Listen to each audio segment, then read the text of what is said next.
Hey there guys, Josh from The Frame right here. Finally going to talk about some Scorsese here on the channel. The guy's been making movies for quite some time, like a long time. Like the real life Irishman could have, and maybe did, go and see some of his earlier films like Mean Streets in the 70s, not knowing the director would eventually make a film about him 50 years later. He's regarded as one of the best, if not the best director of all time, and to be honest I'd throw him at like a solid second place, just under Kubrick.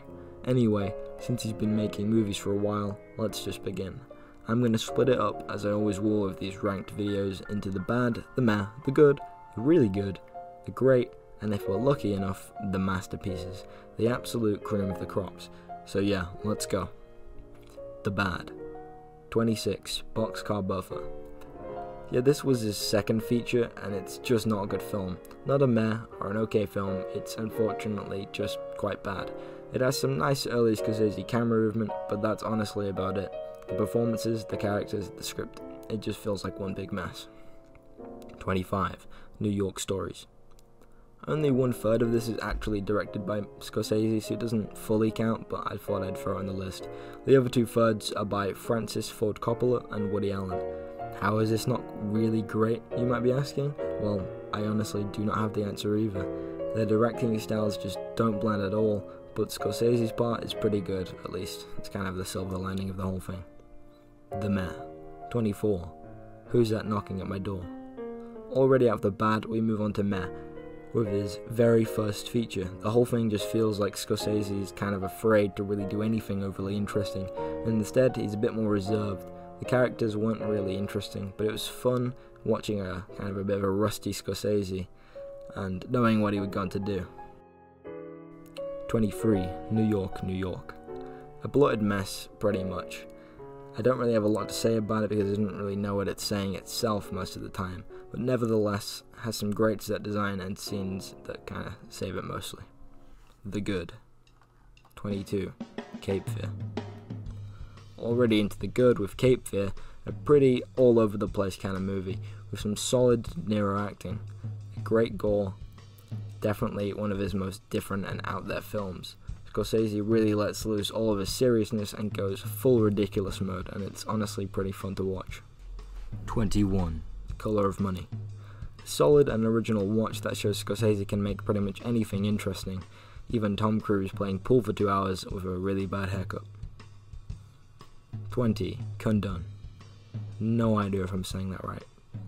A film that puts you in a meditative state, without actually letting you know why you should feel so peaceful, or care about your watching even, or care about the characters. Still good on the whole though. 19, Bringing Out the Dead. Nick Cage really brings it home in this blander, more sickening version of Taxi Driver. It has some really nice shots and a fast pace and whiplash-inducing tone, but that's about it really. 18, The Age of Innocence. I already don't remember most of the intricacies of this film, I just remember it being good. A solid but not so special period piece with some pretty fine Daniel Day-Lewis acting, you know, that's to be expected really. 17, The Last Temptation of Christ. Whilst having all the intricacies it needs to be great, I still don't feel enough connection to Jesus and friends, even when it's Willem Dafoe playing him, but altogether, it's quite the film. 16, Gangs of New York. I really enjoy the heavy style Scorsese puts on show in this one, with some really fun camera work, and from here on out, I do really start to feel some emotion when it comes to the characters. They're really good. 15, Mean Streets. Hell yeah, Mean Streets is fucking awesome. 14, Alice Doesn't Live Here Anymore. Perhaps Scorsese's most intimate and human film, and by definition, his most different film, probably. Alice Doesn't Live Here Anymore struck me in how it focused on all the small aspects of a mother's life, and through that was genuinely genius. It's pretty brilliant and extremely entertaining, and it flies by at 90 minutes. 12, The Aviator. One of his most overlooked films, I'd say, and very similar to a later film he went on to do called Hugo, and how it works as a callback to the golden age of cinema. But in the case of The Aviator, it has time to be more adult and handle larger themes since Hugo is a children's film. It has some amazing camera work and cinematography, jaw-dropping scenes, and 2 brilliant performances from Blanchett and DiCaprio. 11. Shutter Island. Some people love it, some people hate it. Some people say it's his best and others say it's his worst, but I'm gonna put it right here. Shutter Island is the closest Scorsese has ever come to making a horror. It gets under your skin and stays there for days after watching, with a really smart directing style and plot that keeps you guessing, putting you in the head of a mental patient. It's pretty great. The Great. 10.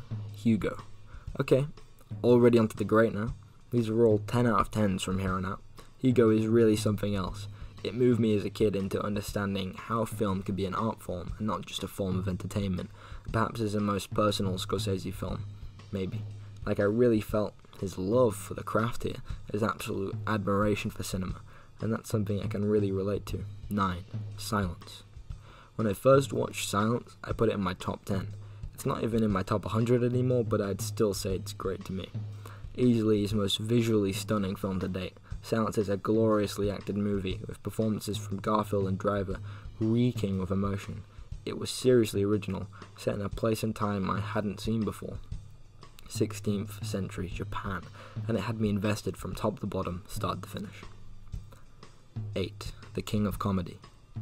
This one has a lot to say about the desperation of an artist, how far somebody might go to get what they want, and I was there for the ride. One of the things I really love about it, and that is the case for a lot of Scorsese's work, is how fun and original it is. How he can immediately make a dark situation fun and enjoyable to watch with a simple camera move or line. It's genius. 7. Casino. I'd have to be a fool not to love Casino. I mean, who doesn't love Casino? It's just more Goodfellas, and I'm not going to complain at all. 6. The Irishman. Okay, I take it back. This is his most personal film, definitely, especially in the grounds of mortality and what a life really means. People that say it's too long, it's not. It's paced too well to be too long. De Niro gives a quiet and Oscar-worthy performance. So does Pesci, to be honest, and it really serves to complement Scorsese's work as a director. I could feel his passion, his wisdom, and it's brilliant. 5. The Wolf of Wall Street. It was actually my favourite of his for a long time. The Wolf of Wall Street crashes into your screen, sends sparks flying. It's intoxicating. It's deliberate in its cynicism. It goes all over the place, to places where most directors wouldn't, or just wouldn't dare to go. I love everything about it. It's 3 hours long, and I want it to be 4, 5, 6. I just wouldn't mind at all. It's simply an addictive film, and that's all down to Scorsese. The masterpieces. Yeah, we have 4 of these, by the way. Number 4, The Departed. DiCaprio's best performance, hands down. It's full of rage, fear, and the death of hope. It really matches the film's style. Scorsese seems like he really has tons of fun crafting each individual shot, each individual scene. It's all crafted to absolute perfection. And that ending, oof, what a film. I really feel like watching it again. Number 3, Raging Bull. Built with some beautiful black and white cinematography, great choreography, and brilliant scening, Raging Bull is definitely a grower. I like it more and more every time I think about it. I can definitely understand why some people call it his best work. But these last 2 exist. Number 2, Taxi Driver. A masterpiece in simple terms. Taxi Driver feels like a musical orchestra. Every aspect building and building until they can come together in the end, and boy, do they come together like nothing anybody had ever seen until that fateful day in 1976. It has so many hidden meanings and underlayers that I can't get into today, not for lack of wanting to, but yeah, I mean, it's Taxi Driver, isn't it? It's great. Number 1, Goodfellas. You all saw that coming, didn't you? Second best film of all time, Goodfellas is simultaneously a warm breeze and a tornado, flourishing with style, high-tension scenes, brilliant cinematography, a masterful script, and great performances. And also, we can't forget the timeless directing from Scorsese himself. Should I say more? I feel like I should say more. Nah, I'll leave it for a video essay in the future. Anyways, I hope you enjoyed. Tell me down below what you think, and whether you agree or disagree, and leave me your own lists of his work too. Also, go check out the Frame Rate Instagram page for daily updates and reviews on every film I watch as soon as the credits roll, so you can see what I think and discuss film and cinema with me. Just drop me a message, I honestly don't mind. And anyway, until next time, farewell, and keep watching movies. See ya.